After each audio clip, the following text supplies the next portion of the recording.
Your true wealth is your time and freedom. Money is just a tool for trading your time. It's a container to store your economic energy until you're ready to deploy it. But the whole world has been turned away from real money and has been fooled into using currency. A deceitful impostor that is silently stealing your two most valuable assets, your time and your freedom. Welcome to the rabbit hole. We are entering a period of financial crisis that is the greatest the world has ever known. The wealth transfer that will take place during this decade is the greatest wealth transfer in history. Wealth is never destroyed, it is merely transferred, and that means that on the opposite side of every crisis there is an opportunity. The great news is that all you have to do to turn this crisis into your great opportunity is to educate yourself. I believe that the best investment that you can make in your lifetime is your own education.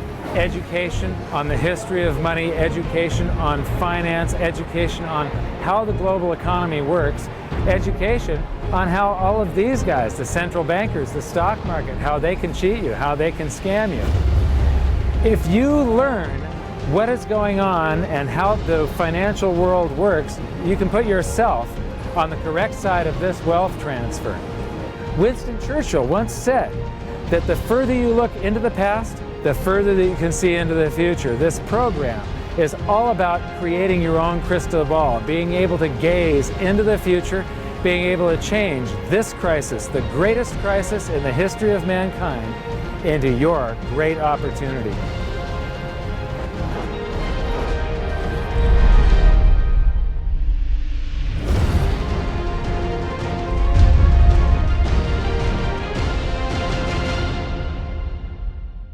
The hidden secrets of money, some of them are hidden in plain sight. They're like right in front of you.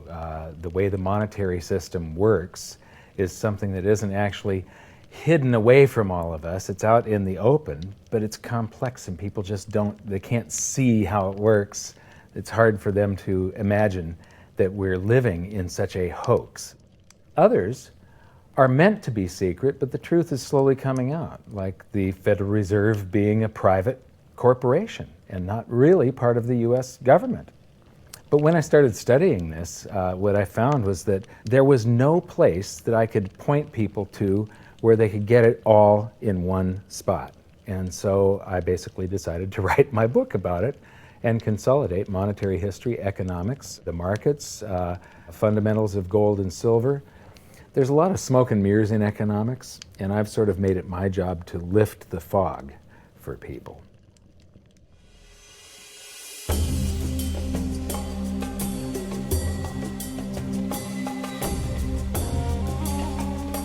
Welcome to Egypt. This is where it all began. Roughly 5,000 years ago, the Egyptians started using gold and silver as their predominant form of currency. But it was not yet money. The pieces of gold and silver that they were using were odd sizes and weights, odd purities, so it still was not interchangeable, where each unit is the same as the next. This meant that nothing really had a price yet. You couldn't put a price of so many coins on something because they didn't have coins yet. Trade was still difficult. It was still a guessing game when it came to the exchange of values. One of the reasons that we are in the financial mess that we are today globally is that people do not understand the difference between currency and money. Currency is a medium of exchange, a unit of account. It is portable, durable, divisible, and something called fungible. Fungible means that each unit is the same as the next unit. $1 in my pocket buys the same amount as $1 in your pocket. Money is all of those things plus a store of value over a long period of time. Even financial planners, bankers, your accountant, they don't understand the difference between currency and money. The currency in your pocket is a medium of exchange.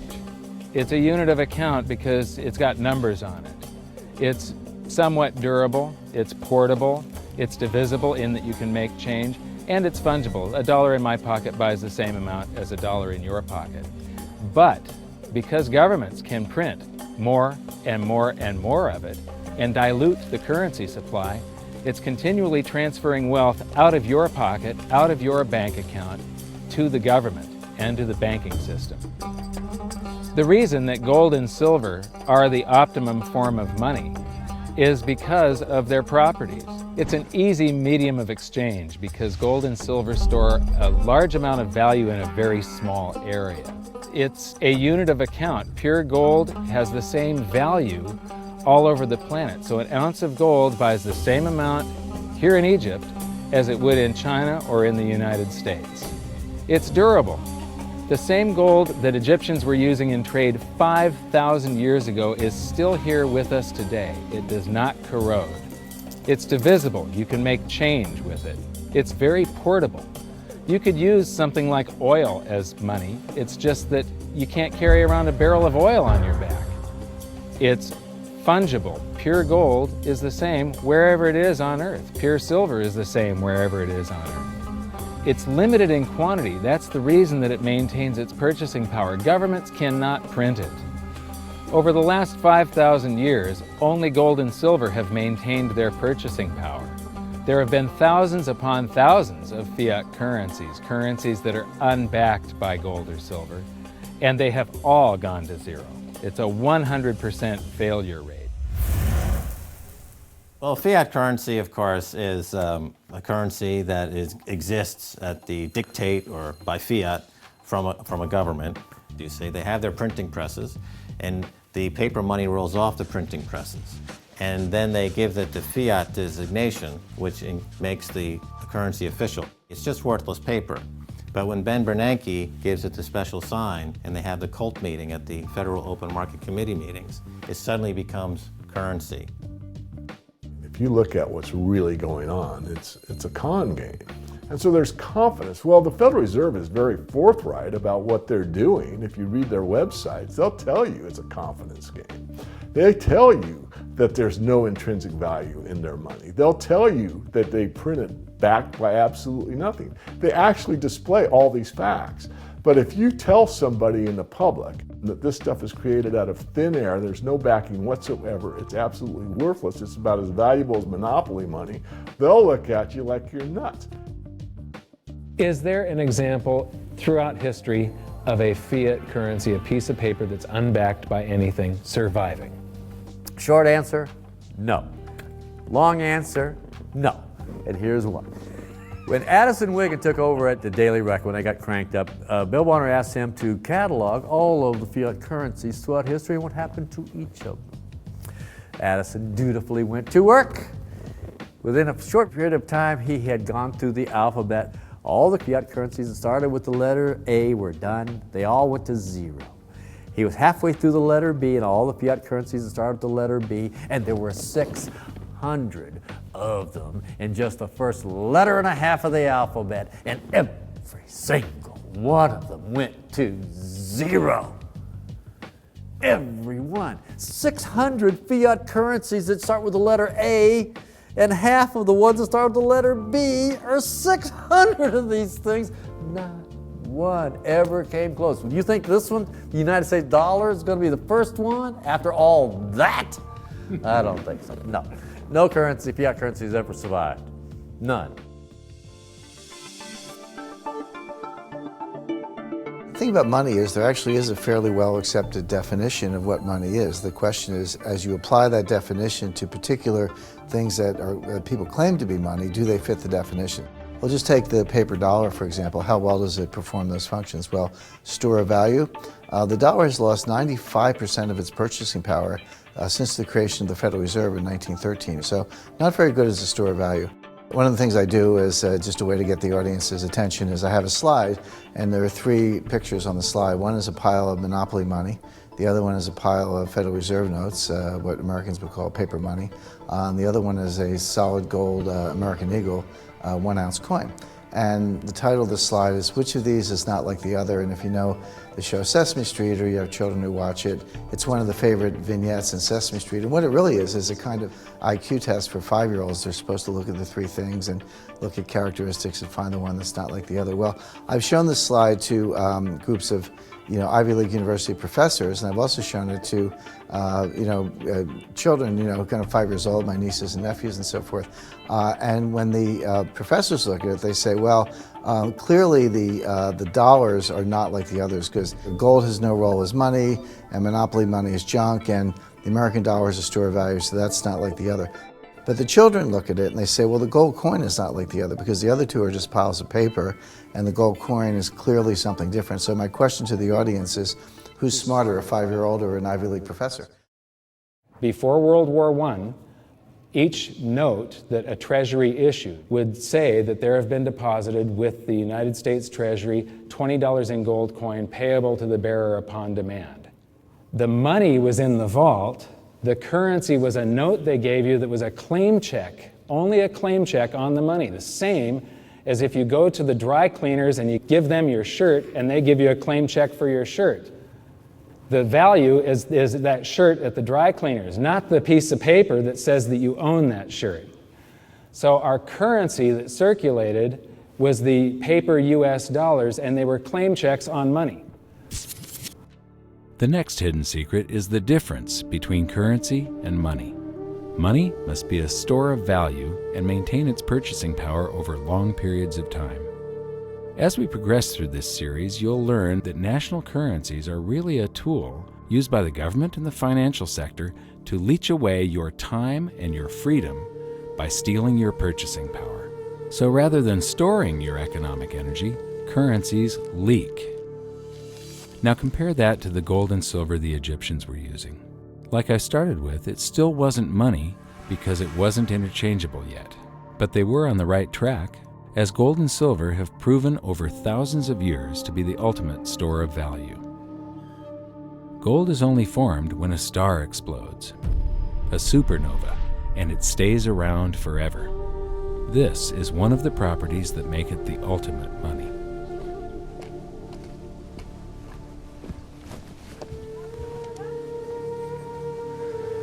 People are amazed that after 5,000 years, the pyramids are still here. But what I'm more amazed at is that the currency that the people that built this were using, that currency, that gold and silver that they were using in trade on a daily basis, is still around today. It may have been melted down and re-refined, and it's in a coin or a bar or in some piece of jewelry, but it's still with us today, and it still purchases something. Yes, it is the ultimate money because there is nothing else even in the same league. It's divisible, it's permanent, it's a store of value, it's a unit of account. It's got everything you want out of money, but it doesn't go away and it can't be increased. That is what makes gold the most beautiful money of all. What more could you ask out of a money? It keeps governments under control. You can maintain a solvent system. Governments don't like gold at present because they're getting away with the fiat currencies, and they'll do everything they can to discredit it as an asset class. I mean, my goodness, gold has outperformed the Dow Jones Industrial Average in each of the last 7 years, yet it's not considered a legitimate asset class. Why? Again, it's the fear that maybe gold will be imposed on the system, that it will constrain government ability to spend beyond its means. They can't print it. They can't print it, no. The proper definition of inflation, I use Milton Friedman's definition. Inflation is an expansion of the currency supply. Deflation is a contraction of the currency supply. If you expand the currency supply, eventually prices will rise. And if you contract the currency supply, eventually prices will fall. This is a pool, but it's not a pool of water. This is the currency pool. And these are prices. And if you expand the currency supply, prices like a sponge in water have to rise to suck up the excess currency. Governments never stop printing more currency and adding currency to circulation. Therefore, prices keep on going up, not because the stuff that you're trying to buy is changing. The real estate doesn't change. What has changed is the currency purchases less and less. It's the currency going down, not prices going up. The truth is, what we have that makes our world work right now is a big story. None of it's real. It's all just promises. And if you think about it, that's how currency began to work in the beginning. You know, before we had currency, we had barter. I'll give you 3 coconuts and you give me 4 fish, because that's kind of a fair exchange on coconuts to fish.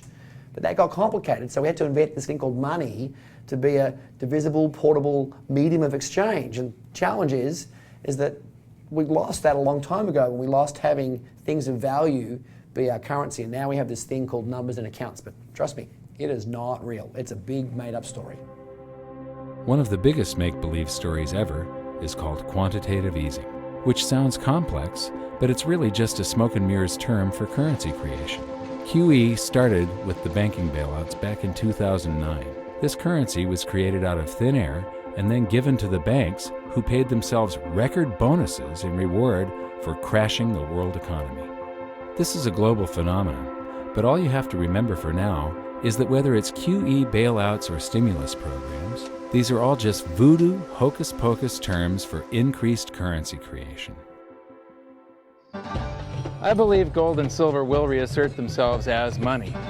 And when they do, there just isn't enough. And their purchasing power is going to go up many, many, many times. Egypt is an amazing place.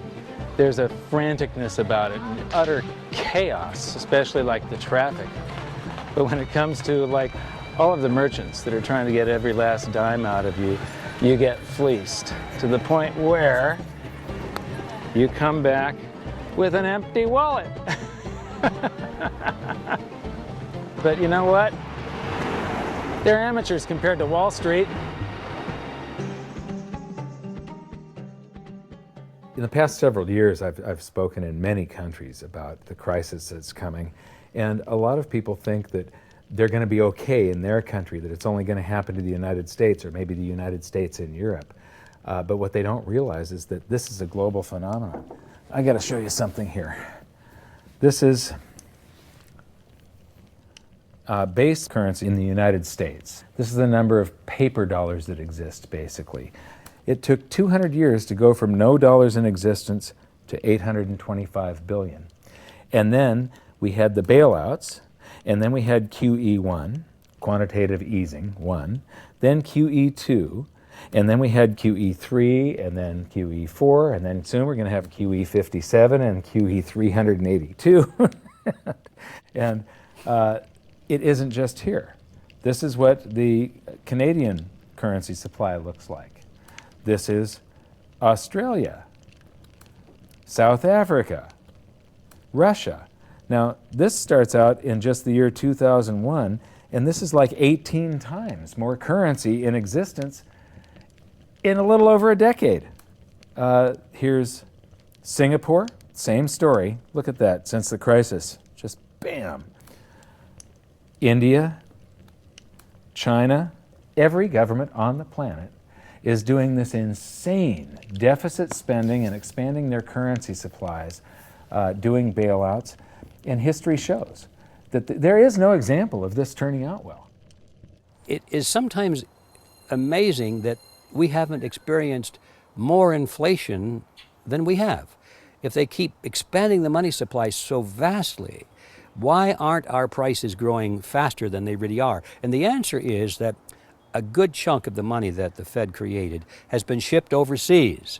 I remember early in my research, I heard this expression that the Americans have exported their inflation. I thought, what is that? How can you export your inflation? Put it in a box and send it out? What do you do? Well, now I understand. You export your inflation by simply sending all these dollars that you created to these other countries, and then they send you their refrigerators and their cars and whatever, their TV sets. So you get hardware, and they get little pieces of paper. It's a great deal for the American people for a while. For a while. Sooner or later, all of those pigeons come home to roost. When the time comes, as it looks like it's now coming, when the rest of the world is saying, we don't want to play this game anymore, Uncle Sam's dollars are just becoming worthless, there are too many of them, we've got to find something else other than American dollars, then those dollars start to come back to America. People say, we don't want them anymore. What do we do with them? Once this revs up and we've got this little trickle of money coming back that we previously exported, once it becomes a flood and it starts to rush back, now we are getting our former exported inflation brought back to us, and then we'll see the quantity of money inside the United States grow much more rapidly even than the Federal Reserve can create it, because we're getting a previous money back. And that's when we will really see the tanking of the US dollar in terms of what it will buy. During the second round of quantitative easing, global food prices went up 60%. And this created a humanitarian disaster for the 2 billion people on Earth who live on less than $2 a day. These people were hungry to start with, they became hungrier, and some of them started overthrowing their governments in North Africa and around the Middle East. So quantitative easing was the spark that ignited the Arab Spring. So that's it. When you create money, you get some sort of inflation. It just depends on where the inflation goes. It's all going down, down, down. Peasants are reeling from a game of coins and crowns. Given the premise that you have a permanent underclass or poor class, and how does inflation affect them disproportionately? It affects them basically in the percentage of their income that goes to food.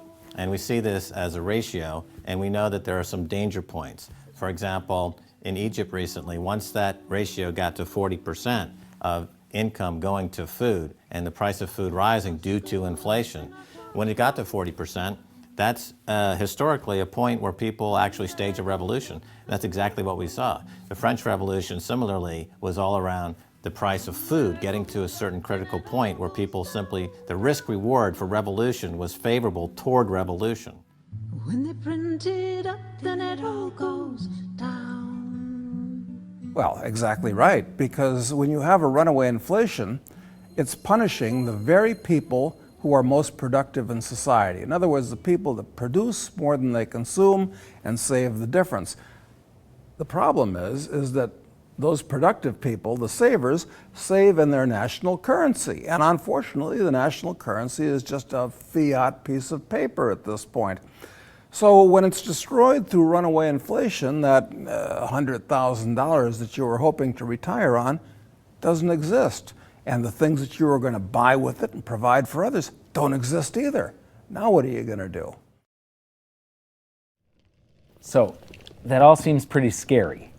However, this is going to happen, and you can only play the hand that you're dealt. But the great news is that gold and silver always end up doing an accounting of the expansion of the currency supplies.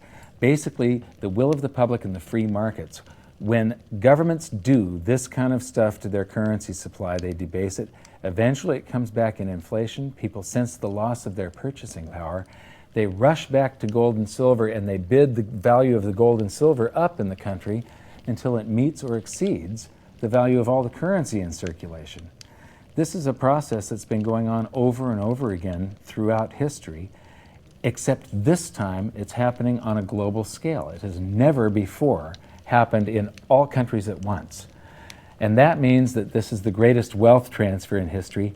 Therefore, it's the greatest opportunity in history, and it's not going to happen again in your lifetime. So now we've learned that your true wealth is your time and your freedom. Money is a trading tool that stores the economic energy that is your time and freedom, whereas currencies leak them away. Gold and silver are the ultimate money simply because of their properties. Fiat currencies are based solely on confidence and always return to their intrinsic value of zero. Governments don't like gold because it imposes restraint. Rising prices are a symptom of an expanding currency supply, and gold and silver always account for an expanding currency supply.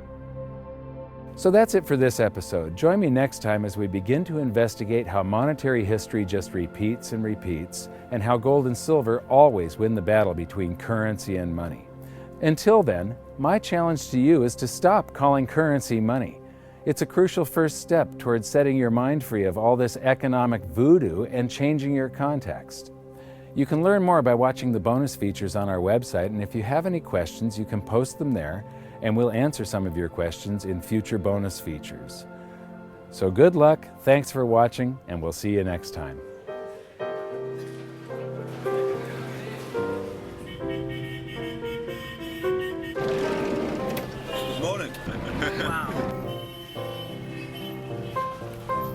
What does fiat mean?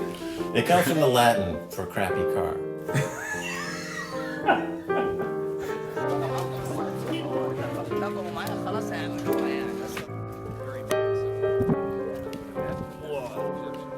In the desert in a suit. My camel died. You're not too sure about that, are you? Huh?